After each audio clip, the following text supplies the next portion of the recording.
on ouvre les plages pour deux raisons principales. La première, pour faire bénéficier aux gens des plages pendant les vacances scolaires de cette période et d'avoir des plages sécurisées avec du personnel dans les postes de secours. Et deuxièmement, ça nous permet de reprendre l'entretien optimal des plages. L'entretien pendant la période hivernale se résume surtout au ramassage des macro-déchets. Pendant les tempêtes d'hiver, effectivement, on a beaucoup de choses qui arrivent, mais on ramasse systématiquement.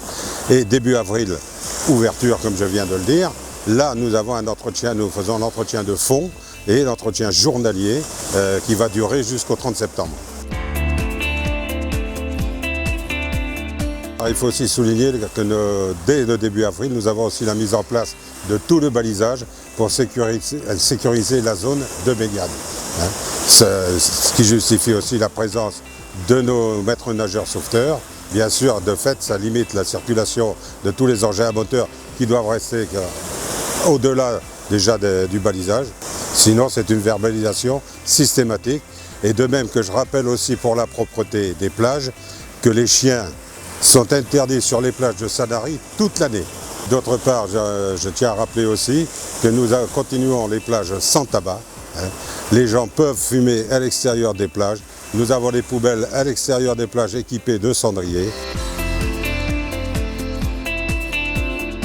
Alors, au niveau handiplage, en fait, c'est rendre accessibles les plages et les activités de plage. Donc sur Sanary, on a 2 plages labellisées. On a cette plage du Lido et la plage de Portisol. Donc le label handiplage, il faut savoir que c'est un label qui est renouvelé tous les 5 ans. Là, cette année, on va renouveler celui de la plage de Portisol. Et donc dans le cadre de cette accessibilité, donc là on a par exemple l'installation de cette rampe pour l'accessibilité des personnes à mobilité réduite. Et après tout plein d'équipements, donc des tirs à l'eau ou même le fauteuil hippocampe. Concernant l'accessibilité en général, donc il y a des réglementations qui évoluent, donc forcément on s'y adapte, mais on va toujours plus loin. Et notamment aussi avec le label station nautique, on va aussi axer et être proactif sur ces aspects. Donc par exemple le nouveau centre de plongée qui a un bassin de plongée accessible aussi, il y a une potence pour les PMR.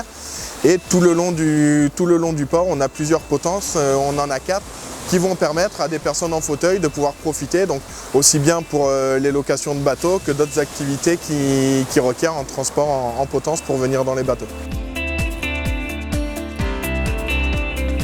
On n'est pas du tout juste sur un équipement, on va dire, encore pour avoir un label de plus, comme le précise Monsieur le maire. Dès qu'on a un label, c'est qu'il y a une vraie volonté de se remettre en question et de servir les administrés. Et donc chaque année, sur la période estivale, dès qu'on est ouvert, on est entre 4 à 5 demandes par mois, on va dire au début et à la fin de la saison. Et en pleine saison, on est à 10 demandes quand même par mois sur ces équipements. Donc c'est pas juste de l'équipement pour de l'image, mais c'est un réel équipement qui est demandé et attendu. Petit à petit, donc le dispositif handiplage se fait connaître. Et là, l'année dernière, on a racheté un fauteuil aussi. Donc voilà, il y a une réelle demande qui augmente. Et c'est un service qui est fourni et qui est de plus en plus utilisé.